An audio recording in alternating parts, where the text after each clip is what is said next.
Olá a todos, bem-vindos a mais uma aula de História. Pessoal do sétimo ano, vamos continuar com a nossa revisão do sexto ano. Vamos ver sobre a Suméria e o Egito. Como eu disse, a gente tem que, em 3 semanas, falar sobre o ano passado inteiro, então não é fácil, mas vamos lá. Vamos tentar fazer o que é possível aqui. Bom, vamos começar. A gente falou já sobre a pré-história, vocês fizeram um trabalho, inclusive, sobre essas novas situações aqui também, né? Suméria, Egito, Grécia e Roma, também faremos um trabalhinho parecido.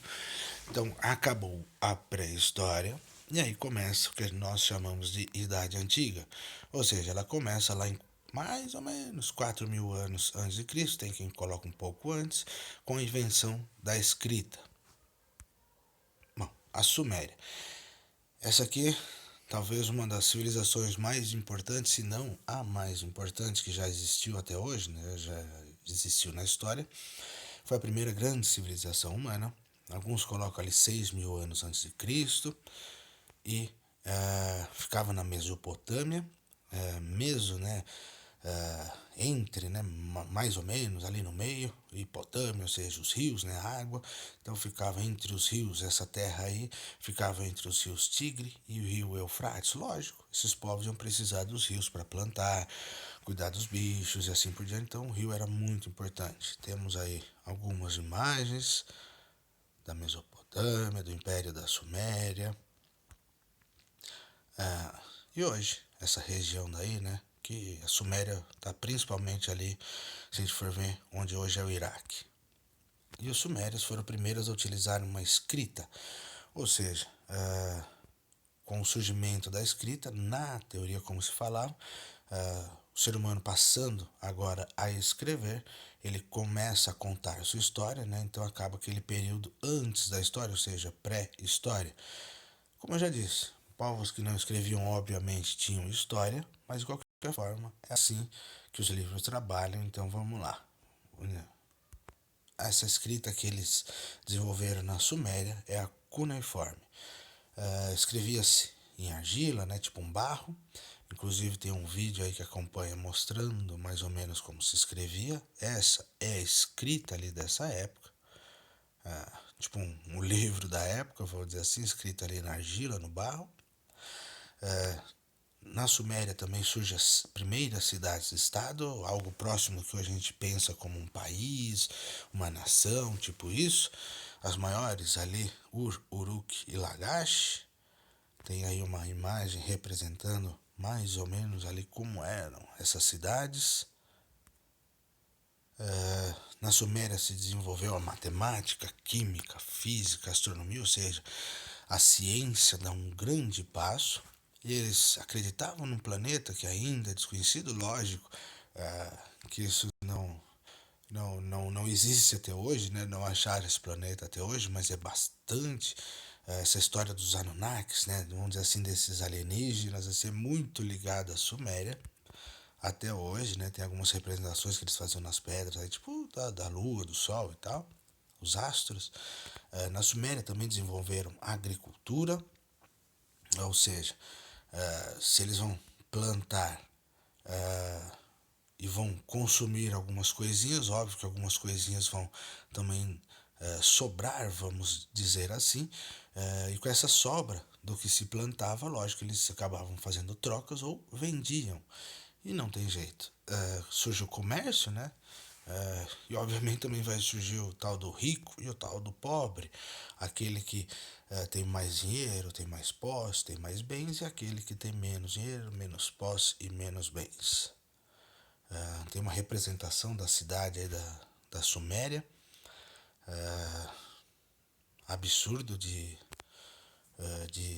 como é que eu vou dizer assim, de evoluído, de já muito mais parecido realmente com o que nós temos hoje, né, dando início à cidade de hoje, do que com o homem da pré-história. Inclusive, se vocês olharem ali atrás, tem já tipo uns bois ali puxando tipo uma carroça ali, ou seja, eles também inventaram a roda, né? Que até hoje, óbvio, né? Você tem carro, moto e assim por diante, é lógico. que é importantíssimo nessas invenções que foram criadas na Suméria. Também fundaram as primeiras bibliotecas, né? Como a gente falou, eles escreviam, então agora tinham onde guardar os livros, né? A Bíblia é livro, né? Tanto que a Bíblia Sagrada seria o livro sagrado para o cristão. E essas histórias contavam ali a origem da humanidade, como a epopeia de Gilgamesh, um dos maiores heróis da Suméria. Ele seria, vamos dizer assim, 2/3 Deus e 1/3 homem, ou seja, ele é homem, mas também é Deus numa pessoa só. Inclusive, uma das que mais ficaram famosas histórias nessa epopeia de Gilgamesh, né? Então, uma das histórias mais famosas de Gilgamesh fala sobre o dilúvio, construção de um, né, tipo de um barco, assim, de uma embarcação para colocar os animais dentro e salvar os bichos, salvar a humanidade e tal. Muito, obviamente, isso influenciou depois a história de Noé, né, na Bíblia, assim por diante. Tem aí a representação de Gilgamesh, os barcos, a inundação. E os zigurates, ou seja, eram pirâmides se a gente for analisar. Não é a pirâmide igualzinha do Egito, aquela que todo mundo está acostumado a ver, mas eram pirâmides. Tinham templos religiosos, servia como plenário político, ou seja, nessa época o cara que mandava na política também era tipo o cara que mandava na religião. Tanto que o zigurate que fica muito famoso é o zigurate, né, de Babel, que depois na Bíblia ele vai ser chamado de Torre de Babel. Tem aí o zigurate, né, tipo uma pirâmide. E o que a gente acaba falando sempre, não tem jeito, na África, né, surge nas pirâmides no Egito, na Mesopotâmia principalmente, como a gente está falando aqui, da Suméria surge o zigurate. E também temos aqui nas Américas, né, ou seja, na América Central, na América do Sul, na América Latina, pirâmides, né, que foram feitas pelos chamados indígenas, né, tipo os maias, que depois seriam os astecas e tal. Lógico que nós vamos falar mais deles lá para frente. Então esse império da Suméria, ele acaba, vamos dizer assim, se transformando no Império Babilônico, né, na Babilônia. Surge ali o Código de Hammurabi, que hoje muita gente conhece, que é aquela história do olho por olho, dente por dente. Tem aí representações das leis, dos escritos e uma civilização que foi muito influenciada, copiou muita coisa da Suméria. Surgiu logo depois da Suméria, que foi o Egito. Então a Suméria ali no Oriente Médio, perto do Iraque, tá, e o Egito é no norte da África, também próximo ali do Oriente Médio. Até hoje muita gente adora o Egito, quer saber tudo sobre o Egito e assim por diante. Assim como a Suméria, o Egito também depende de um rio, no caso aqui o rio Nilo. É uma região fértil, né? Então o rio permite que se plante, que se tenha bastante comida e assim por diante. Tem aqui uma representação do rio Nilo. É um rio muito extenso, muito grande, e vários povos ali viviam do rio, depois são unificados, né, no reino do Egito. Nesses países da África, tem ali em cima, em verde ali o Egito, para a gente entender. É muito, muito importante que a gente acabe dando uma olhada sobre os reinos africanos, como por exemplo o reino de Kush, né, ali na Etiópia hoje. Então tem os vídeos que seguem nos links também. E os egípcios dominavam essas terras, que ainda se chamavam de Kemet, né, a terra negra, por causa das terras férteis. E só depois, né, os gregos vão chamar eles de egípcios, né, mansão de Ptah, ou seja, tem toda uma mudança de nomenclatura, de nome. Então a gente até hoje fala, vamos dizer assim, o nome ficou famoso, o nome que os gregos chamavam essa região, né, que é Egito. Inclusive também a terra de Misraim, que teria sido de Noé, tal, tem umas outras versões, outros nomes, mas nós até hoje normalmente chamamos de Egito. o grande cara, o grande imperador que mandava em tudo aí, mandava nas terras, nas pessoas, era o faraó. Ele também, assim como na Suméria, ele era tipo político, mandava em tudo, mas também era um cara religioso, era enviado de Deus, né? Um Deus vivo. Tem uma representação aí dos faraós, dos sarcófagos. E as pirâmides, sim.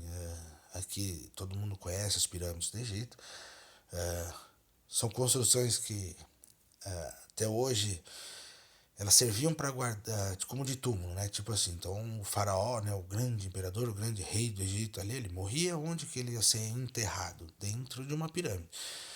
Não era exatamente só isso, mas vamos dizer assim, o grande lance da pirâmide era esse, né? Enterrar o rei, né, o faraó do Egito. Tem aí algumas famosas, Kelps, Kefri, Miquerinos. Tem essa de Gizé, muito famosa também, que é essa daqui. Qualquer imagem aí, qualquer Google que alguém colocar já vai aparecer provavelmente logo essa imagem. Os egípcios, eles eram politeístas, acreditavam em vários deuses. Muitos desses deuses tinham forma meio humana, meio animal, tipo Bastet, que era tipo humano e gato, o carneiro e humano, Knum, humano e falcão, tipo Horus, e assim vai. Também uma coisa muito famosa sobre o Egito são as múmias, o jeito que eles embalsamavam esse cadáver, quem morria, lógico que não eram os mais pobres, era só para quem podia, vamos dizer assim, mas era um ritual bastante complexo, tem aqui todo o processo de mumificação, mas a ideia era guardar o corpo o máximo possível, entre aspas, para sempre. Os hieróglifos, assim na Suméria tinha a escrita cuneiforme, no Egito tinha a escrita chamada de hieróglifos, ou seja, eles usavam sinais, usavam caracteres para representar animal, objeto e tal. Então, onde que eles escreviam, se lá na Suméria eles escreviam no barro, aqui eles escreviam no papiro, no Egito se utilizava tipo um papel, né? O papiro já se utilizava pincéis, já se utilizava tintas, né? Então tem aí uma representação, com inclusive alguns desenhos e as escritas, né? Os hieróglifos. E quem conseguiu desvendar esse tipo de escrita foi só Champollion lá, milênios depois, só em 1822, com a chamada Pedra de Roseta. Então tá aqui, essa pedra tem tipo um texto em grego e um texto em egípcio. Então, como ele já sabia o grego, ele, entre aspas, traduziu, né? E aí ele começou a entender o egípcio. E até. Opa, deixa eu só voltar aqui que eu normalmente faço isso. E se até hoje as pessoas conseguem ir lá nas pirâmides, entender tudo que está escrito, saber da história do Egito e tal, é graças a essa pedra de Roseta, o Champollion, que né, tipo, fez essa tradução e conseguiu entender. E, obviamente, até hoje, como eu disse, o Egito, o que não falta é livro, vídeo e tal sobre o Egito. Bom, pessoal, são mais dois povos ali, né? Importante a gente entender aqui que a Suméria é a primeira civilização humana. Antes da Suméria não tinha nada que se parecesse com cidade, com pirâmide, com roda, carro andando, comércio, nada disso. Eram tipo vilas, tribos, como a gente viu ali, né? Neolítico, no período neolítico da pré-história. Então, a Suméria é extremamente importante, terra de Sumer, a terra dos negros, não se esqueçam, né? Eram negros, né? Então, talvez, como eu disse, a civilização mais importante até hoje na história, e obviamente o Egito, que copia muita coisa, né? Tem muita influência da Suméria, e aí eles acabam também desenvolvendo todo uma nova sistema de leis, de política, de comércio e assim por diante, acabam dominando e influenciando muitos povos, inclusive dentre eles os gregos. Então, os gregos vão ter muita influência do Egito e, obviamente, o nosso próximo assunto é a Grécia e depois os caras que copiam tudo dos gregos, vamos dizer assim, que é Roma. Então, na próxima aula veremos sobre Grécia e Roma, ou seja, basicamente o terceiro e quarto bimestre do ano passado, tá bom? Como eu sempre digo, estou aí à disposição, qualquer coisa me pergunta, entre em contato, manda no zap, sei lá, a gente conversa online de alguma forma. A situação está bastante complicada com esse negócio de pandemia, então tome muito cuidado, né? Não tem jeito, tem que tomar cuidado mesmo, tem que tomar precaução.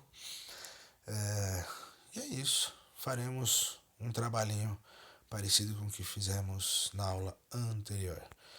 Aquele texto, escrevendo com a própria palavra, colocando ali opinião, alguma coisinha sobre Suméria e Egito, tá bom? Fico no aguardo, então só agradece, nos falamos, até mais, valeu mesmo.